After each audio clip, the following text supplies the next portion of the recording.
సీతక్క అంటే నాకు గౌరవం. ఆమె అంటే ఒక ఎమ్మెల్యేగా ఉన్నప్పుడు ఉన్న సీతక్క వేరు, కాంగ్రెస్ అధికారంలోకి రాగానే మంత్రివర్గంలోకి వచ్చి నా తర్వాత మాట్లాడుతున్న సీతక్క వేరుగా అనిపిస్తుంది నాకు. ఎందుకంటే ఆమె ఎక్కడి నుండి వచ్చింది, ఏ వర్గాల కోసం పనిచేసి వచ్చింది, మరి వచ్చినటువంటి ఏ వర్గాల కోసమైతే వచ్చిందో ఆ పునాదులను మర్చిపోయి మాట్లాడుతుందేమో అని అనిపిస్తుంది. అంటే ఇవాళ గతంలో మీరు ఏం చేసిండ్రో అవన్నీ మర్చిపోయి ఇవాళ అధికారంలోకి రాగానే అంటే సీతక్క లాంటి వాళ్ళు కూడా అబద్ధాలు మాట్లాడుతున్నారా అనేది నాకు ఆశ్చర్యం వేస్తుంది. ఒక్కప్పటి సీతక్క కరోనా టైంలో ముళ్ళెత్తుకొని అన్ని రీల్స్ అంటే కెమెరామెన్ వెంట పెట్టుకొని సోషల్ మీడియాలో చాలా గొప్పగా ప్రచారం చేసుకొని మంచి పేరు తెచ్చుకున్న సీతక్క మరి అతి కొద్ది కాలంలో కాంగ్రెస్ ప్రభుత్వంలో మంత్రివర్గంలో ఉంటూ కొద్ది కాలంలోనే ఆ మంత్రివర్గంలో ఉన్న అందరి మంత్రులలో సీతక్క మాత్రం తక్కువ టైంలో ఎక్కువ ఆరోపణలు తెచ్చుకున్నటువంటి మొదటి వ్యక్తి సీతక్క. ఇంత తక్కువ టైంలో ఇన్ని ఆరోపణలు తెచ్చుకుంటుందని నేను అనుకోలే. ఇవాళ కేటీఆర్ గారు ఏమన్నారు, ఎవరి గురించి మాట్లాడిర్రు? తన స్వార్థం కోసం మాట్లాడిండ్రా లేకుంటే వాళ్ళ అవసరాల కోసం మాట్లాడిండ్రా? వ్యక్తిగత విషయాల్లోకి ఎందుకు పోతున్నారు? మీరు ఏకవచనంతో ఎందుకు మాట్లాడుతున్నారు? మిమ్మల్ని గౌరవించే సంస్కారం మాకున్నది. ఎప్పుడు కూడా మీ రేవంత్ రెడ్డి గారిని కానీ మీ మంత్రివర్గాన్ని కానీ మిమ్మల్ని కానీ ఎప్పుడు కూడా ఏకవచనంతో ఎవరం మాట్లాడలే. మీ రేవంత్ రెడ్డి మీకు నేర్పిస్తున్నది ఏంది? ఆయన మాట్లాడే భాషను మీరు కూడా మాట్లాడుండ్రి అనా? మీరు రేవంత్ రెడ్డే కదా సవాలు విసిరింది. కేసీఆర్ వస్తాడా, కేటీఆర్ వస్తాడా, కిషన్ రెడ్డి వస్తాడా, ఇంకెవరు వస్తారా? మీరు రాన్రి, నేను కూడా మా కార్యకర్తలను ఎంటేసుకొని వస్తాను. మీరేమంటున్నారు? అసెంబ్లీలో చర్చిస్తాం, అసెంబ్లీలో మాట్లాడతామన్నారు అని అన్నారు. కేటీఆర్ చక్కగా వినలేదేమో అంటున్నా. వినంది మీరా కేటీఆర్ గారా?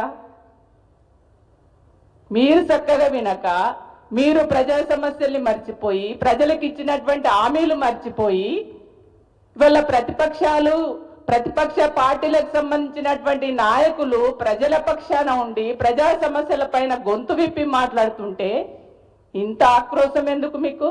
ఇంత కోపం ఎందుకు? ఇంత వ్యక్తిగతంగా ఇష్టానుసారంగా ఎందుకు మాట్లాడుతున్నారు? అంటే మాట్లాడాలంటే మేము మాట్లాడలేమా? సీతక్క కొద్దిగా గౌరవంగా ఇన్ని రోజులు మీకుండేటువంటి రెస్పెక్ట్ వేరు, దాన్ని పూర్తిగా పోగొట్టుకుంటున్నారు. ఆనాడు మీకోసం పనిచేసి సీతక్కని గెలిపిస్తే ఆదివాసి వర్గాల కోసం పనిచేస్తుంది, అట్టడుగు వర్గాల కోసం పనిచేస్తుంది, అట్టడుగు వర్గాల అభివృద్ధికి తోడ్పడుతుంది, మా బిడ్డను మేము గెలిపించుకోవాలని ఆనాడు కష్టపడి పనిచేసిన వాళ్ళందరూ కూడా ఇప్పుడు బాధపడుతున్నటువంటి పరిస్థితి తీసుకొచ్చారు మీరు. కాబట్టి మీరు ప్రతిపక్ష పార్టీలకు సంబంధించి మా కేటీఆర్ గారిని, కేసీఆర్ గారిని ఎవరిని ఏలెత్తి చూపించేటువంటి రైట్ మీకు లేదు.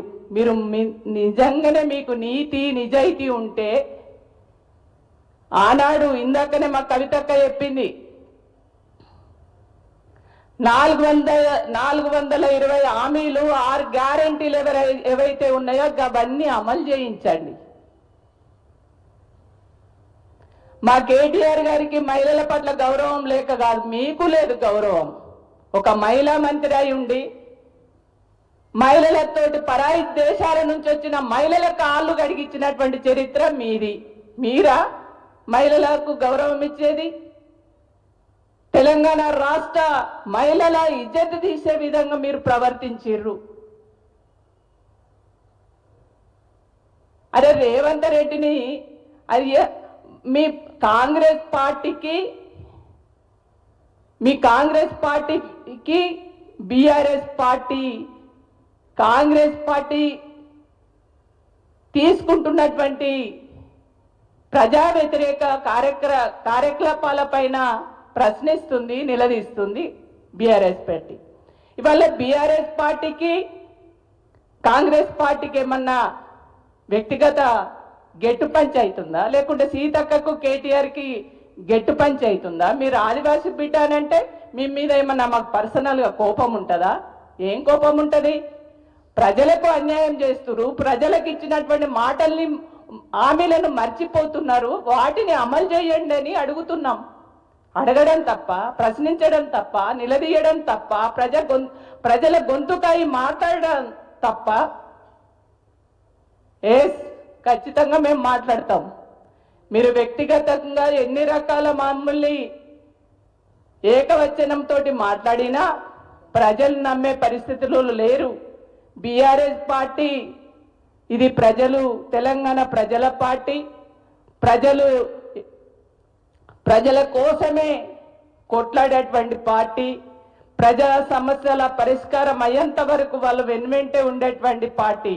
కాబట్టి ఎన్ని రకాల మా కేటీఆర్ గారిని, కేసీఆర్ గారిని ఎన్ని రకాల మీరు ఇబ్బంది పెట్టాలన్నా, ఎన్ని మాటలు తిట్టినా, ఏ చేసినా ప్రజలు గమనిస్తారు.